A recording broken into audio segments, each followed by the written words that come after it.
Donc Virginie Hocq, vous êtes de retour avec votre spectacle qui s'intitule Sur le fil. Vous allez le jouer les 8 et 9 mars prochains au Casino de Paris. Pourquoi sur le fil alors ? C'est lequel ce fil ? Parce que vous êtes toujours à la limite de l'humour. C'est plusieurs fils, plusieurs cordes à mon arc, je vais dire, plusieurs fils. Oui, parce que je suis toujours sur le fil à ne pas dépasser. Évidemment, c'est ma limite à moi. Peut-être que je la dépasse pour certains.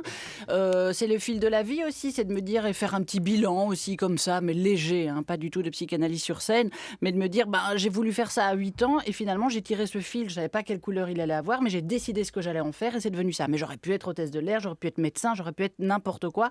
J'ai décidé d'être comédienne. Et puis parce que la vie est précaire et marcher sur un fil, c'est garder l'équilibre et puis être centré. C'est ce que j'essaie de faire depuis quelques années. Vous aviez vu le premier spectacle de Virginie Hocq parce que quand je disais qu'elle était toujours un petit peu à la limite et sur le fil, vous vous souvenez de la liste des courses là ? Oui. Vous n'êtes pas gêné, Un petit peu, Geneviève, oui, mais non, mais c'était pas cochon. C'était l'interprétation des gens, parce qu'il n'y avait aucun gros mot, c'était pas du tout explicite. Cette femme avait juste du mal à écrire sur sa feuille de papier. Alors, racontez-nous ce que c'était ce sketch. C'était une dame qui faisait sa liste des courses et son mari la sollicitait. Mais elle n'avait pas envie. Alors, ce qu'on appelle en belge solliciter, c'est tringler. C'est joli. Voilà, tringler, troncher, niquer sur la table de la cuisine. En français, c'est beaucoup moins... J'avais lavé ma bouche et puis voilà. Maintenant, vous utilisez des mots comme ça. Mais oui, c'était visuel. Je me faisais des abdos et tout. Et en même temps, elle faisait la liste des courses pendant que son mari faisait sa petite affaire. Ça fait qu'elle lui disait, je ne sais, je ne peux pas écrire. Évidemment, je suis obligée de mimer, mais ça ne se voit pas à la radio. Vous pouvez la voir sur francebleu.fr. On peut vous voir. Allez, on s'écoute un extrait de ce spectacle-là, Virginie Hocq, qui s'appelle Sur le fil. Non mais ça sert à rien de pousser parce qu'on arrivera en même temps si l'avion ne se crache pas. Je peux encore boire une petite coupe. Je te jure, ça m'aide. Merci Michel. Pour ceux qui ne me connaissent pas, je me présente, je m'appelle Viviane Morlaix et je suis mannequin pour paquet de cigarettes. Oh mon Dieu, je ne me suis pas méfiée, c'est terrible. Comment ? Oui, je me calme, je m'assieds. Oh, c'est moi. Oh mon Dieu. Mon Dieu, j'ai pris mon cabas, je suis retournée à la cuisine, j'ai ouvert, j'ai rangé dans le frigo, j'ai mis les œufs, le beurre, et là, c'est là. Oh, c'est là que je me suis rendu compte que j'avais du lait, parce que j'en avais pas acheté au marché. J'ai laissé cuire, mais pas trop, pas baveux de trop, parce que sinon c'est comme des glaires, j'ai l'impression qu'on a craché dans ma bouche et ça j'aime pas. Voici Luigi qui organise cette petite, mon Dieu, je me souviens plus du nom, partouze, cette petite partouze, voilà. Non, Luigi, vous êtes un petit peu proche, alors comment vous dire gentiment ? Je n'ai pas du tout envie de faire un karaoké, Et alors, vous pouvez ranger votre micro. Voilà. Vous voyez, c'est imagé. C'est pas cochon. C'est vrai, j'écoute la bande comme ça, je me dis, ça n'est pas cochon. Non, pas du tout. Vous n'aimez pas le karaoké, donc Non, pas tellement. Je suis pas très mélomane. D'autres loisirs. Bien sûr. Le mannequin Poumon, extraordinaire dans cette galerie de personnages. Cette femme dont vous faites la voix à merveille. Vous pouvez nous parler quand même, Virginie bien sûr. Hocq, C'est comme ça, quoi, Daniel. Ça consiste en quoi, le métier de mannequin Poumon C'est mannequin, voilà. En fait, elle était institutrice avant, mais les enfants avaient peur. Mais je ne fume pas, moi, et je suis très contente de ne pas fumer, mais je voyais ces paquets avec les vilaines photos, ces vieux poumons tout pourris, je me dis, mais c'est pas possible. Il y a des gens qui vont dire, j'ai envie de faire mannequin pour paquet de cigarettes, moi. Et c'est très positif, parce que cette femme est au bout du rouleau. Ce sont ses poumons à elle qu'on voit sur les paquets. C'est elle qui a inventé ce métier. Elle a la gorge aussi, parce qu'elle a eu toute la totale. Mais c'est être positif avec des choses qui sont monstrueuses, et de se dire, voilà, de toute chose, on peut en retirer du positif. Voilà. Vous faites aussi une hôtesse de l'air qui aime un peu trop le champagne. Oui, voilà, pas du tout son métier. Et elle est seule, terriblement seule, et elle picole de plus en plus, elle devient complètement dingue.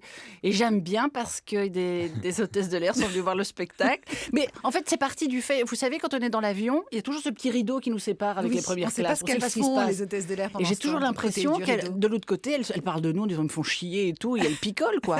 Dès qu'elle ferme le truc. Et voilà, c'est comme ça. Vous faites bien le bruit du rideau, vous pouvez me le refaire ? Je peux faire plein de bruit. On va fermer le rideau, Virginie Hocq. Voilà, je l'ouvre. Voilà.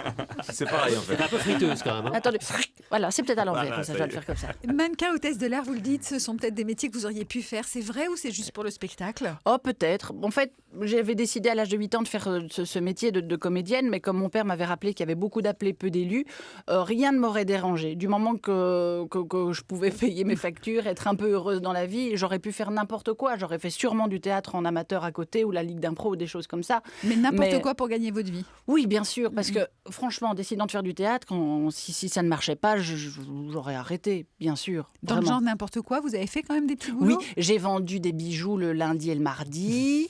C'était super chouette parce que je faisais des sketchs avec la vendeuse flamande qui était juste à côté, je me marrais. J'ai mis des cachets à la poste de Braine-l'Alleud, qui est une ville en Belgique, et je voyais très bien, je mettais ça sur des petits cachets sur des papiers, et ça ne servait à rien. Je voyais bien qu'il les jetait juste après. J'ai fait caissière, j'ai travaillé dans une maison de retraite, j'ai travaillé avec des handicapés, j'ai fait plein de choses. Qu'est-ce que vous faisiez dans la maison de retraite? Je les lavais. Ah ouais? Ben oui, j'ai fait des trucs complètes, mais c'est devenu des sketchs. Et vous leur faisiez un peu de spectacle? Bien ou pas? sûr, je faisais des farandoles avec les chaises roulantes. Les kinés n'en revenaient pas, parce qu'elles bougeaient pas beaucoup, ces vieilles madames. J'étais à l'étage, voilà. Mais elles étaient contentes. C'était de chouette. ce que vous faisiez avec elles. Mais on faisait des chorales dans l'ascenseur avec toutes les petites vieilles. C'est aujourd'hui dimanche. Et elles chantaient en chœur juste avant d'aller manger.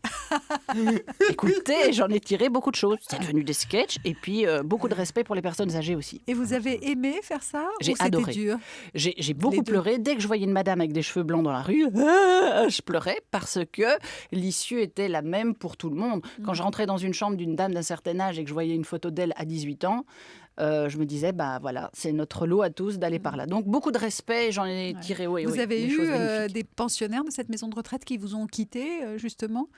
Ils ne sont pas venus voir mon spectacle, mais ils sont partis. Non, oui, mais qui vous ont quitté, qui sont décédés ah, au moment où vous étiez là-bas? Oui, ils ne sont pas éternels, ça je le savais. Non, mais il y avait Madame Duhoux, qui était vraiment gentille. Et puis je pouvais les raconter, le spectacle que je faisais, des choses que j'avais envie de faire. Et puis là. Donc, mais France Bleu n'est pas là pour pleurer. Rions un peu. Alors justement, vous êtes passionné d'histoire, vous? Oui, j'aime beaucoup l'histoire. Vous avez réalisé Femme d'Histoire. Ça sera pour le petit ou pour le grand écran? Ça serait pour le petit écran. Je croise les doigts, je touche du bois. Ça s'appelle Les Fabuleuses et c'est tous ces personnages historiques féminins décédés dont on connaît le nom mais dont on ne connaît pas vraiment la vie. Marie-Antoine, c'est ça. Jeanne d'Arc, Frida Kahlo, enfin toutes ces femmes. Je croyais qu'elle allait dire Jeanne Masse. Je connais pas bien. Jeanne Masse. Décédée, non, elle n'est pas décédée. Pas du on tout. la voit moins, mais elle n'est pas décédée. Virginie Hoc, Sur un fil, c'est le titre de votre spectacle. On vous voit peu au cinéma, alors que vous avez fait quand même quelques films et quelques prestations dont on se souvient. On vous a vu dernièrement d'ailleurs dans Arrête ton cinéma, aux côtés de Josiane Balasco, de Sylvie Testu. Ça vous plairait un peu plus de cinéma? Oui, j'adorerais faire ça, mais peut-être que je n'ai pas les bonnes connexions pour pouvoir en faire. Ça m'éclate. Ce que j'aime aussi, c'est la partie réalisation, parce que je suis assez curieuse et je ne reste jamais dans ma loge pendant un tournage, mais j'adore voir la technique, la caméra. Je prends tous mes cours là-bas. Oui, j'aimerais vraiment bien en faire davantage. Donc il y aura un jour un long métrage de Virginie Hoc? Oui, sincèrement, oui. Humoristique. Il paraît qu'il faut dire les choses pour les faire, donc je dis un jour je réaliserai quelque chose. Il faut savoir exprimer son désir. C'est fait. Voilà, c'est fait. Moi, mon désir, vraiment l'envie là, j'ai vraiment très envie d'avoir une imitation de Thierry Garcia. Non, d'avoir des imitations de Thierry Garcia. Je vais voir si mon vœu se réalise dans quelques secondes.